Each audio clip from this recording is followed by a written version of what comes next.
에서 3절까지 말씀입니다.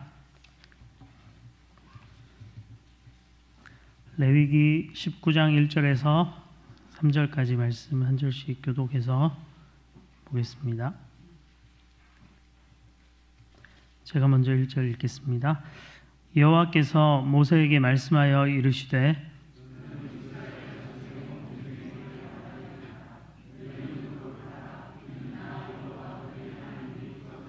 함께 보겠습니다. 너희 각 사람은 부모를 경외하고 나의 안식일을 지키라. 나는 너희의 하나님 여호와이니라. 아멘. 오늘 이 본문 말씀을 의지해서 너희는 거룩하라 라는 제목으로 하나님 말씀을 나누겠습니다. 성경 본문을 선택하는 것이 항상 고민인데 지금 제가 맡고 있는 고등부에서 구약 성경 하루에 3장씩 읽어가고 있거든요. 지난 주 중에 레위기 본문을 이렇게 읽었는데 이 본문들을 읽다가 레위기 19장을 읽으면서 하나님 주시는 그런 은혜들이 있어가지고 고민하다가 19장을 가지고 말씀을 한번 나눠야겠다 이런 생각을 하게 됐고 오늘 본문으로 선택을 했습니다. 레위기 말씀은 이제 구약의 제사와 또 제사장들에 대한 어떤 규정들, 그래서 좀 딱딱하고 오늘 우리 시대에 이렇게 적용하기가 쉽지 않은 내용들이 많기 때문에 좀 읽기가 그렇게 술술 은혜롭게 가지 않는데 이 19장의 경우에는 하나님이 우리를 향해서 우리의 삶에 실제적으로 적용할 수 있는 다양한 말씀들을 이렇게 하시면서 하나님 백성다운 삶이 어떤 것인지를 우리가 생각해보고 오늘 우리에게도 이제 적용할 수 있는 부분들이 있기 때문에 이 말씀을 함께 나누게 되었습니다. 우리가 잘 아는 것처럼 오늘 본문에 보시면 하나님께서 이스라엘 백성들을 향해서 너희는 거룩하라 말씀하십니다. 그러면서 이는 나 여호와 너희 하나님이 거룩함이니라 이렇게 덧붙이고 계시죠. 하나님이 거룩한 분이시기 때문에 하나님의 백성들인 이스라엘 공동체도 거룩해야 한다 이렇게 말씀하시는 것이고 이 유명한 구절은 레위기에 이제 여러 번 반복돼서 나오고 있습니다. 소위 레위기의 표처럼 불립니다. 내가 거룩하니 너희도 거룩할지어다. 그런데 이 말씀은 비단 구약의 이스라엘 백성들에게만 해당하는 것이 아닙니다. 베드로 사도가 레위기의 이 말씀을 인용하면서 신약의 성도들을 향해서도 이런 권면을 합니다. 베드로 전서 1장 15절 16절 말씀에 보면 오직 너희를 부르신 거룩한 이처럼 너희도 모든 행실에 거룩한 자가 되라. 기록되었을 때 내가 거룩하니 너희도 거룩할지어다 하셨느니라. 아멘. 신약의 백성들 향해서도 거룩하라 이 말씀을 하는 것이죠. 우리에게도 동일하게 원리적으로 적용됩니다. 글자 그대로 지켜지지 않는 부분들이 분명히 있지만 이 원리는 분명히 우리에게 지켜져야 한다라는 것이죠. 그러면 거룩이 어떤 것일까요? 거룩이라는 것은 기본적으로 하나님의 성품에 대한 표현입니다. 이 레위기를 읽다 보면 거룩한 것, 속된 것 이런 표현들이 나오거든요. 거룩한 것, 신약적인 용어로 불러본다면 오늘날 우리가 성스러운 것, 또 속된 것 이렇게 부르잖아요. 성과 속을 이렇게 구분하는데 이 거룩이란 것은 하나님의 것으로 구별된 것들은 다 거룩합니다. 하나님이 하나님의 것으로 구별시키신 것은 그게 사람이든 물건이든 그게 시간이든 시간은 언제죠? 안식일 이 시간이든지 간에 무엇이든지 거룩한 것이고 그러면 속되다는 것은 어떤 의미일까요? 반대로 하나님의 것으로 구별된 것인데 그것을 사람이 마음대로 손대거나 사용하는 것을 속되다고 할 수 있는 것입니다. 그래서 세속적이 다 우리가 요즘에 그런 표현을 쓰잖아요. 하나님이 거룩하게 구별하신 것을 인간이 마음대로 자기의 욕망을 위해서 쓰면 그게 세속화되는 것입니다. 근데 거룩하다 이런 표현을 우리가 딱 떠올려 보면은 그냥 엄숙하고 지금 이 예배 시간처럼 뭔가 조용하고 그리고 두 손을 모으고 무릎을 꿇고 하나님 앞에 기도하는 이런 모습, 이런 게 이제 떠오를 수 있을 것 같아요. 레위기 19장 본문을 오늘은 이제 3절까지 봤지만 쭉 읽어보시면 단순히 종교적 어떤 행위, 그런 의무 이런 것을 실행하는 것과만 관련되어 있지 않습니다. 1절부터 10절은 종교적인 의무와 관련돼서 연결돼서 거룩함에 대해서 말을 하지만 11절부터 18절을 보시면은 이웃과의 좋은 관계를 맺어가면서 어떻게 거룩할 것인가를 얘기하고 19절 이하에 보면은 그 밖에 다양한 의무들을 나열하면서 하나님 백성들 어떻게 거룩한가 이런 말씀들을 하거든요. 베드로 사도도 베드로서에서 말씀할 때 오직 너희를 부르신 거룩한 이처럼 너희도 모든 행실에 거룩한 자가 되라 이렇게 말하고 있거든요. 모든 행실, 바꿔 말하면 모든 생활에서 거룩한 자가 되라 말하기 때문에 거룩은 그냥 예배당에 앉아서만 이루는 것이 결코 아니라는 것입니다. 이 정도는 다 이해하고 계시겠지만 제가 좀 기본적으로 설명을 드렸습니다. 그러면서 3절에 오늘 말씀의 본론인데요. 어떤 영역에서 거룩함을 추구하고 이루어가야 하는가? 3절 말씀 한 번만 더 같이 읽어보겠습니다. 너희 각 사람은 부모를 경외하고 나의 안식일을 지키라. 나는 너희의 하나님 여호와이니라. 아멘. 여기서 이제 두 가지를 얘기합니다. 하나는 부모 경외에 대한 것을 얘기하고 다른 하나는 안식일을 지키는 것인데 먼저 부모 경외에 관해서 한번 살펴보겠습니다. 부모를 경외하는 것이 거룩한 하나님의 백성에 마땅한 삶의 모습이라는 것인데요. 부모 경외, 여기는 이제 경외라는 표현을 썼고 우리가 흔히 잘 아는 거 10계명의 5계명 내 부모를 공경하라 이렇게 돼 있죠. 경외와 공경은 다른 단어를 쓰고 있는 것인데 강조점이 조금 다르다고 볼 수 있겠죠. 10계명은 출애굽기 20장 12절에 보시면 이렇게 되어 있습니다. 내 부모를 공경하라. 그리하면 내 하나님 여호와가 내게 준 땅에서 내 생명이 길리라. 이렇게 약속의 말씀을 덧붙여서 말씀을 합니다. 그리고 오늘 본문에서는 부모를 경외하고 이렇게 얘기하죠. 경외, 두려움. 성경에서 경외의 대상으로 언급하는 것은 하나님과 부모님 이 둘뿐입니다. 다른 어떤 것을 향해서도 경외하라거나 경외의 대상으로 표현하지 않습니다. 하나님과 부모님. 하나님을 존중하듯이 부모님을 존중하고 공경하다는 뜻은 그런 것이고요. 하나님을 경외하듯이 부모님을 경외하라라는 것이죠. 하나님께서 부모님의 위치를 거의 하나님처럼 이렇게 높여 두신 것입니다. 각 사람에게 부모의 위치를 하나님처럼 이렇게 높여서 경외하라 이렇게 말을 하는 거죠. 부모님을 공경하고 경외해야 하는 이유는 무엇일까요? 부모님이 자녀들에게 생명을 주시는 분이시기 때문에 그렇습니다. 1차적으로. 부모 없이 여기에 존재하는 사람은 아무도 없잖아요. 부모님을 인해서 우리가 생명을 부여받은 것입니다. 그리고 이스라엘 공동체에게 있어서는 부모님은 약속의 땅을 자녀에게 물려주시는 분이죠. 부모가 없으면 부모님이 없이는 땅을 기업으로 얻을 수가 없는 것입니다.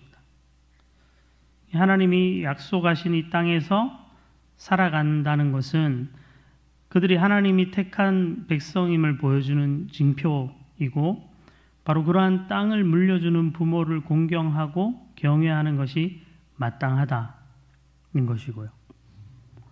또 부모를 공경해야 하는 이유는 이 십계명의 약속에서 우리가 좀 찾을 수 있죠. 내 부모를 공경하라. 그리하면 내 하나님 여호와가 내게 준 땅에서 내 생명이 길리라. 이렇게 말씀하는데, 생명이 길리라 라는 이 표현은 너의 날들이 길 것이다. 이렇게 직역하면 그렇거든요. 너의 날들이 길 것이다.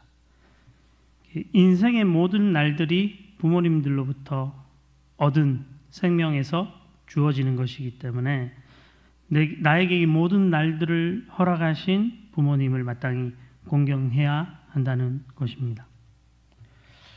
그러므로 부모님을 공경하는 것은 구약 이스라엘 백성들뿐 아니라 오늘 우리에게도 마찬가지로 거룩함을 우리의 삶에서 이루는 가장 우선되는 기준이 된다고 할 수 있는 거죠. 그렇게 볼 때 부모님을 잘 공경하고 있는가, 우리 자신을 한번 돌아봐야 할 것 같습니다. 여기는 또 부모님이 이미 돌아가신 분들도 많으실 텐데, 저는 개인적으로 부모님께 순종하고 공경을 잘 못한 것 같습니다. 솔직하게. 좀 뭐라 말씀하시면 순종을 잘 안 하고 내 생각대로 들을 때는 알겠습니다.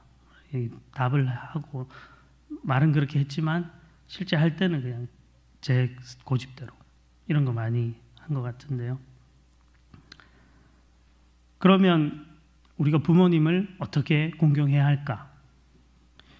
이 십계명을 다루는 그 책 가운데 데칼로그와 자유라는 총신신대원 김지창 교수님 쓴 책이 있습니다. 거기 보면 크게 한 서너 가지로 부모님을 구체적으로 어떻게 공경해야 할까 정리를 하고 있는데, 첫째로는 이렇게 얘기를 합니다. 나이 드신 부모님을 우선적으로 공경해라.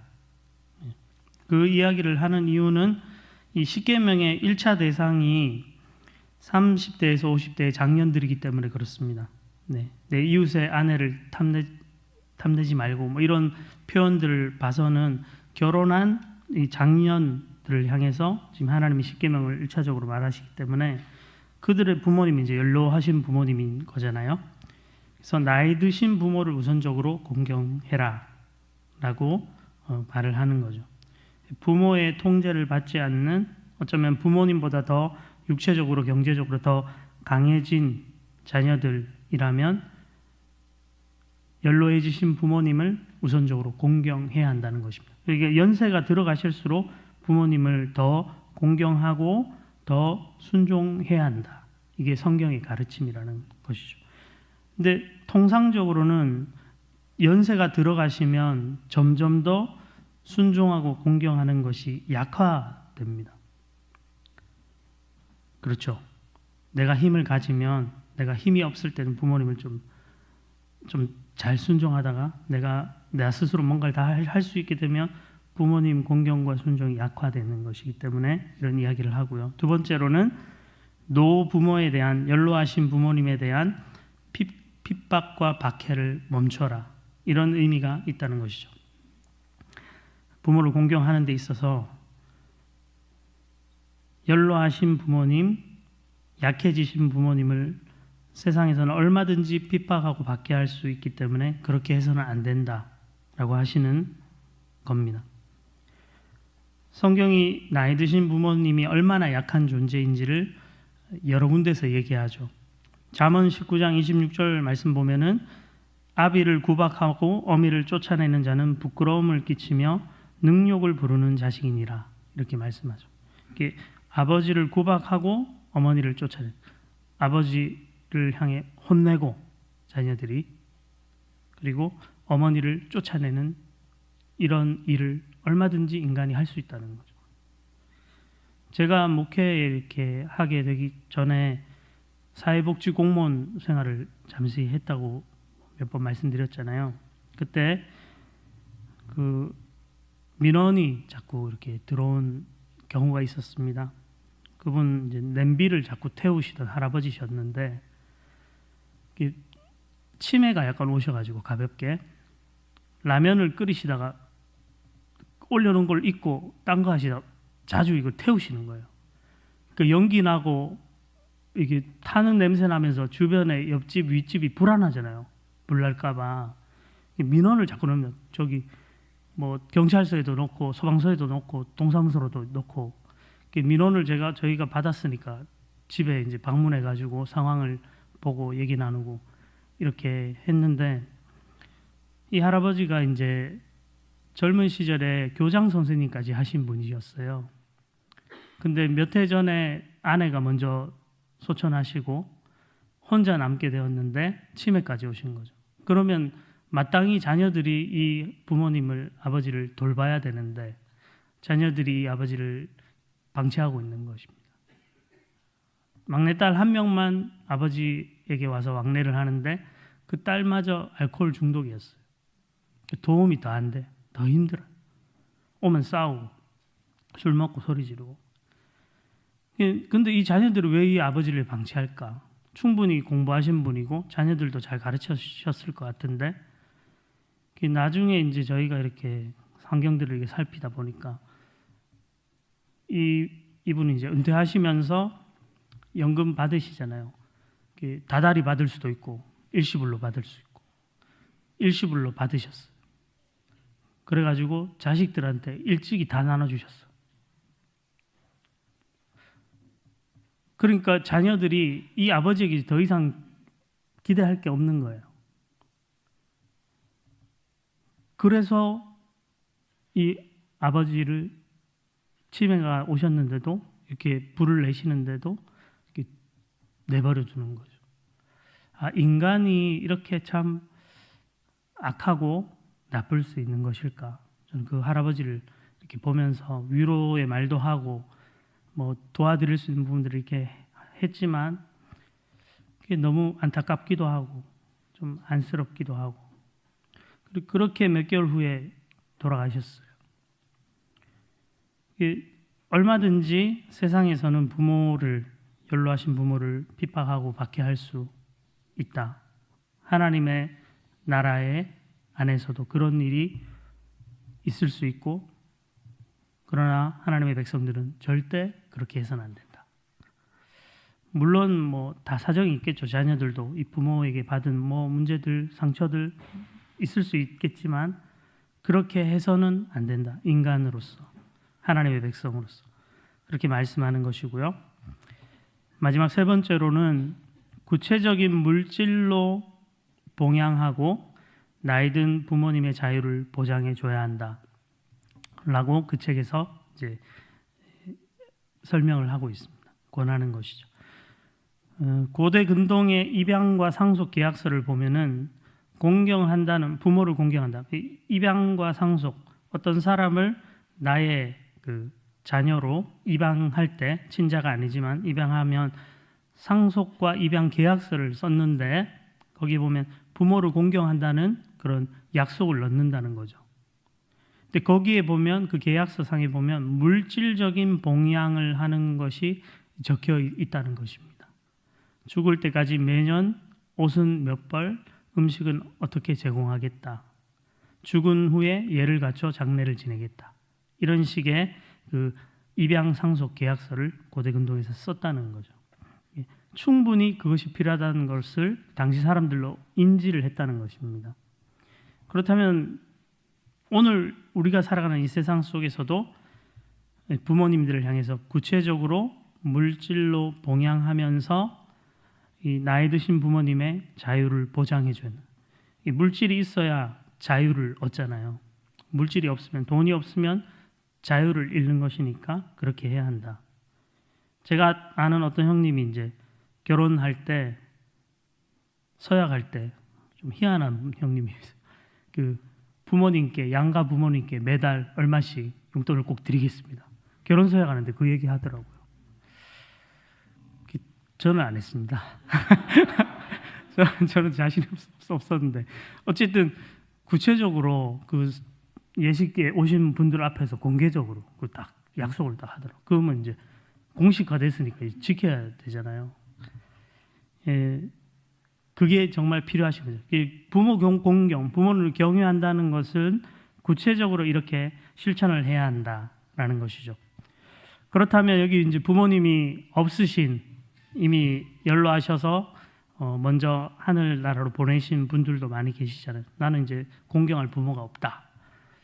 그러면 좀 시선을 돌려가지고 우리 주변에 있는 나보다 또 연로하신 분들, 연세 있으신 분들 바라보면서 이렇게 접근할 수 있겠죠. 좀 귀하게 여기고 부모님을 존중하고, 연로하신 성도님들을 존중하고 이웃들을 존중하는 그런 모습을 보일 수 있을 것입니다. 더불어서 좀 나이가 있으신 분들은 오늘 이 레위기 말씀이 대조적으로 부모들은 자녀들을 어떻게 섬겨라, 어떻게 대해라 라고 거룩함의 기준을 이야기하는 구절들이 나옵니다. 바로 29절인데요. 오늘 레위기 19장 29절 그리고 30절 성경을 보시고 함께 한번 읽어보겠습니다. 시작. 내 딸을 더럽혀 창녀가 되게 하지 말라. 음행이 전국에 퍼져 죄악이 가득할까 하노라. 내 안식일을 지키고 내 성소를 귀히 여기라. 나는 여호와이니라. 아멘. 여기 보면 오늘 3절에 각 사람은 부모를 경외하고 나의 안식일을 지키라 말씀하셨는데 29절 30절 가보면 내 딸을 더럽혀 창녀가 되게 하지 말라 하시고 30절에 내 안식을 지키라 이런 말씀하시죠. 이 약간 세트처럼 되어 있습니다.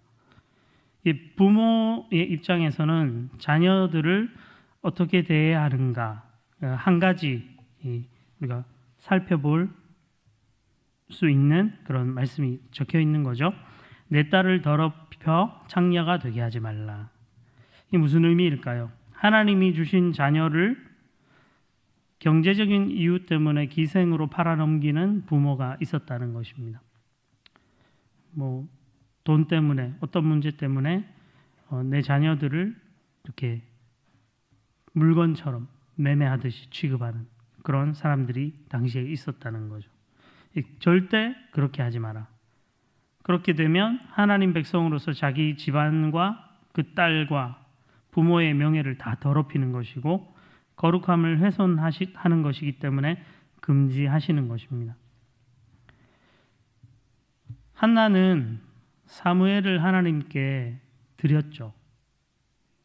거룩한 하나님의 자녀로서 사무엘을 하나님 앞에 드리면서 거룩한 자로 나실인으로 하나님 앞에 드렸는데 우리가 그 정도의 서원은 못하더라도 이스라엘 백성들이 그 정도의 것은 못하더라도 최소한 악한 일에 자녀를 내어주는 그런 모습을 보여서는 안 된다는 것입니다. 여러분들의 어떤 욕심과 욕망 때문에 자녀를 이용한다.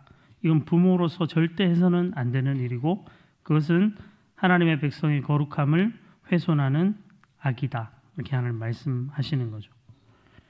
또 신약 성경에 와보면 에베소서나 골로새서 말씀에 보면 아비들아 자녀들을 노엽게 하지 말라 이런 말씀을 바울 사도가 반복합니다.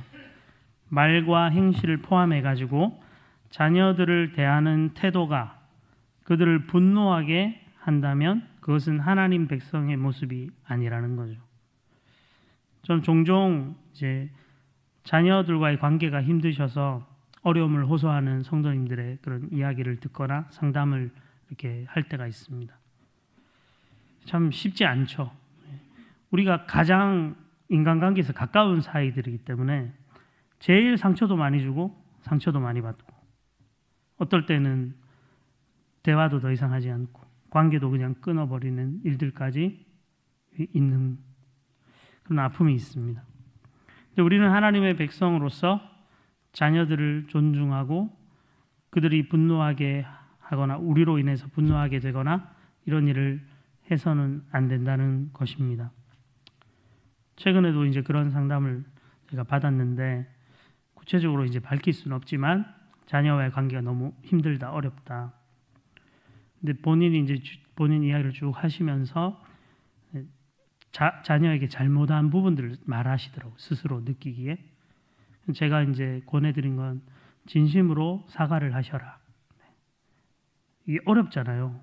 엄마 아빠가 자식한테 사과한다. 근데 진심으로 사과하는 것이 필요할 것 같다. 거기까지 권면을 드렸어요. 그러면 그런 엉켜 있는 문제, 마음에 쌓여 있는 담들이 좀 풀리지 않을까. 일방적으로 부모만 잘못하는 거 아니잖아요, 사실. 그 상대방 자녀에게도 문제가 분명히 있겠죠. 잘못이 있을 텐데 먼저 그렇게 다가가 보시라고 권해드렸습니다.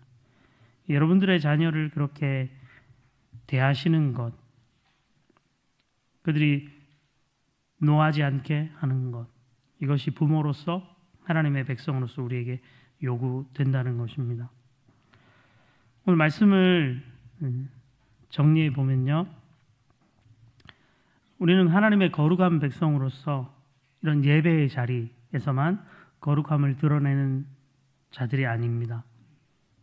우리가 가장 많은 시간을 보내는 가정 속으로 가셔서 우리의 부모님을 경외하고 우리의 자녀들을 존중하면서 나의 욕망을 위해 자녀들을 사용하는 그런 어리석은 일을 범해서는 안 된다는 것이죠. 그것이 훨씬 더 중요하다는 것입니다.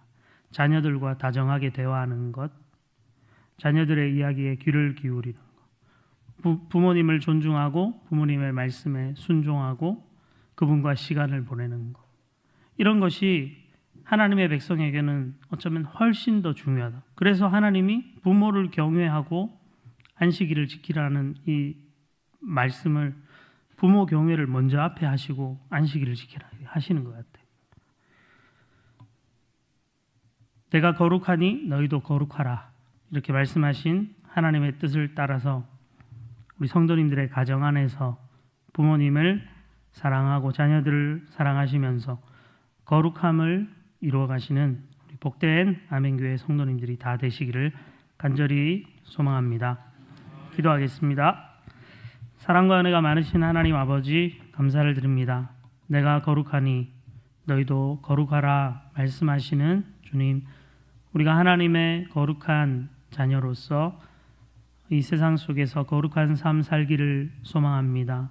다른 무엇보다 우리 가정 안에서 부모님을 공경하고 경외하며 자녀들을 노엽게 하지 않고 그들을 존중하고 사랑하면서 하나님 백성의 거룩함을 이루어가는 저희들이 다 되게 해 주시옵소서. 특별히 가정 안에 부모님 관계에, 자녀 관계에 어려움 있는 우리 성도님들 있다면 주님 찾아가셔서 함께 해주시고 그 가정이 하나님이 허락하신 거룩한 믿음의 가정으로 세워지게 해 주시옵소서. 감사드리며 예수님 이름으로 기도드립니다. 아멘.